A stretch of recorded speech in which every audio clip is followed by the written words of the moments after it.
Do ULs work for infinite banking? That means universal life policies. We're talking about life insurance here. We're talking about generational wealth.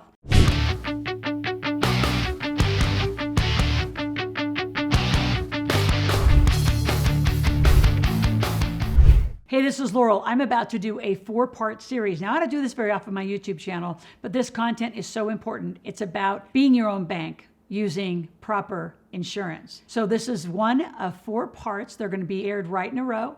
Listen in 4 days straight, and you are going to make a decision that will change your life and your generational wealth forever. The 3 things specifically I want to cover today is the difference between a UL and an infinite banking policy and what kind of control do you get in each policy. Number 2, how do you start being part of a banking business? You can actually put banking in your family. It's called infinite banking, and it's an amazing way to not only do insurance, but to do huge liability protection and generational wealth. And number 3, some UL policies can absolutely be catastrophic at the end of your life. Let's go dissect them. I'm doing an interview right now with Jason Henderson, who is a partner in an insurance company, extraordinary background in how to be a bank using proper infinite banking. So let's go listen in to an interview I'm doing with Jason. So this is Loral, and we are here with an interview with an expert, Dr. Jason Henderson, who's also my partner, and we focus on infinite banking. Now, a lot of you have heard that, but specifically, I'm going to ask, and Jason's going to share content and information around why the UL contracts don't give you as much control. How can you be part of really being in this banking business? Who is this for? And what's the worst thing that can happen with the UL policy? So let's start with some of that. Welcome, Jason. Thank you, Loral. Happy to be here. So talk about why the UL contract doesn't give you as much control as the infinite banking process does. Well, when comparing it to the whole life insurance, what we want to use, the risks are transferred back to the individual when it's a UL contract, where the whole life contract is mainly on the company. And so you're running around all the time, or at least part of your time, making sure that you don't do something that will cancel your policy or you'll lose some sort of guarantee or something. And you're not completely in control of your money. What you do is you may choose, okay, invest it in this fund or invest it here, invest it there inside of UL contract. When it's in the whole life, you have 100% control to say what your money is invested in. And as you know, Loral, we teach people to use those funds to invest them in investments that are much, much better than the stock market. At a minimum, we would take it and maybe put it in some sort of AI software like iFlip and let that take care of it versus someone who we don't know. And it's simply options on the market and where we get all the up and all the down. So explain that when you had mentioned in other interviews, like the founder, like you being the policyholder, the founder's in control. What did you mean by that? When you read the contract, and that's one thing that a lot of people don't do, they get quite lazy with their finances. When you read the contract, it's a unilateral contract. And so you are in total control of everything. The insurance company is unable to do anything with the money that you place with them unless you basically give them permission. And to some degree, when you say nothing, you're giving them permission. However, when you do say something, they have no reason, no ability, and contractually, no authority not to allow you to use the money the way you want to use it. So expand on some options. I'm going to kind of move into the next question is, how can you be part of the banking business? And I know, like, specifically, you've bought apartments and you've done other things inside these policies. So explain that, because I think just a real, hard asset example would give them some perspective. Most people need to understand the banking business and understanding the 3 players in the financial world, if you will. There's always savers, there's bankers, and there's borrowers. And most people have walked into the bank to deposit monies thinking, yeah, it's safe, I'm going to get it back in the future. Or they've walked into the bank and say, I need some money to buy a car, to buy a house or something else. However, they've never sat in the banker seat and can see that the saver is actually a liability and the borrower is an asset. When you start to think that way, then you say, okay, I want to be in that business and turn my liabilities into assets. You don't want to sit back and be lazy with your money and your assets. When you understand those 3 players, it's really easy to tell that the ones that are making most of the money are the bankers. Why not put yourself in that position and get in that business?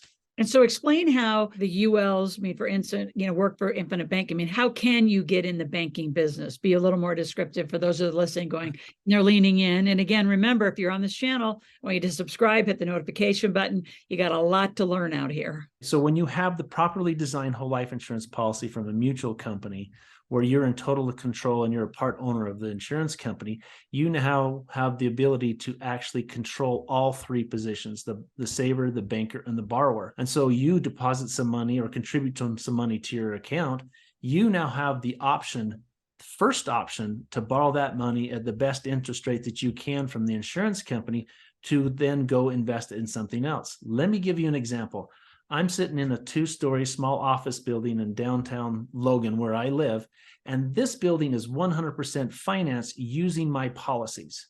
Now, before I was my own banker and I had this building, my mortgage payment was roughly $2,000 a month. And when I made that check out to Cache Valley Bank, that's right through the wall there, a couple of blocks, I had access to zero of that payment every month. Right? I was getting a little bit of equity, maybe in the sheetrock or the walls or something. However, most of it was interest. I had no access to any of that money. When I refinanced it now and I owned the bank and it loaned the money to me so I could pay off Cache Valley Bank, when I make a $2,000 mortgage payment every month, I have access to $2,000 more dollars. So fast forward 12 months, I have access to $24,000 that I didn't have access in the old way I was doing it. All of a sudden, I'm in a position that may be a down payment on a duplex or a single family dwelling or something else. And now I would have 2 loans, if you will, or 2 things working with the same amount of money. Brilliant. So can anyone set one of the, what are the kind of boundaries around setting this up? Is it age? Is it 18? Can they be younger? Give a little, who can set one of these up? And then we're going to talk about the worst case. Pretty much anybody from 0 to the oldest person I've insured is 80. And I've actually run numbers on someone being their own bankers at someone at 107, and it still makes sense. Most people think, when you think life insurance, oh, I got to have the younger person, the cheaper. Well, when you're talking death benefits, that's true. When you're talking cash value, and that's how we solve the equation differently for this contract, there's not a whole lot of difference, say, from someone that's 27 and 57. Not much difference. Because of the way they can use the money and be their own bank.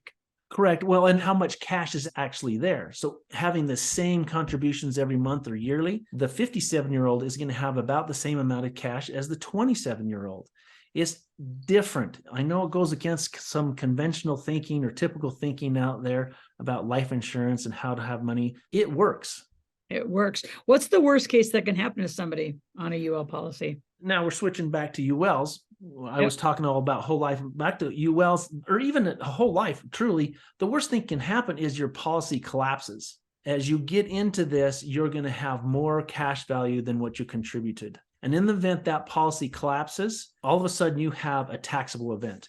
And all that money will be reported as regular income, not capital gains. You could be into this 30 years and have it lapse, and wow, a lot of regular income in that 1 year would be a real downer. You'd end up giving a significant amount of money to Uncle Sam. And the reality is, in doing this for almost 18 years now, I have yet to see a UL policy that isn't illustrated to collapse when people start to hit 65, 70 years old. Now, what I'm talking about is when I run into people that have them, I say, go to your company, get an in-force illustration. In other words, tell us exactly how the performance of that policy is happening, and then project it based upon current behavior into the future.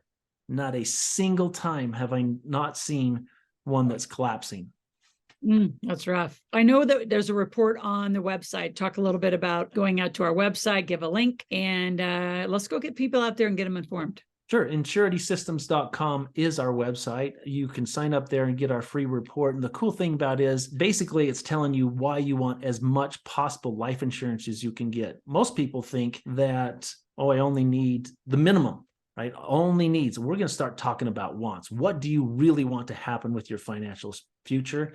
And a key to that, a foundation piece to the whole picture, is going to be being your own banker using a whole life insurance policy. Absolutely. So again, go to insuritysystems.com, get our free report. You can also schedule some private time to talk to Jason to see if it's, well, I know that it's right for you. You have to understand how it's right for you. So he'll walk you through that, walk it through with different family members and how you can all get started being your own bank. So Jason, thank you. This is the first of 4 parts. So all of you stay tuned. Be back tomorrow. And again, like I mentioned, subscribe, hit the notification button when that button and bell goes off on your phone. Make sure you're listening, putting notes in the comments, and always, you can go to AskLoral.com at any time to ask any question, but grab that report over at InsuritySystems.com. Let us see if we can make you your own bank. And here in 2023 is when we did this recording. Thank you. Talk tomorrow.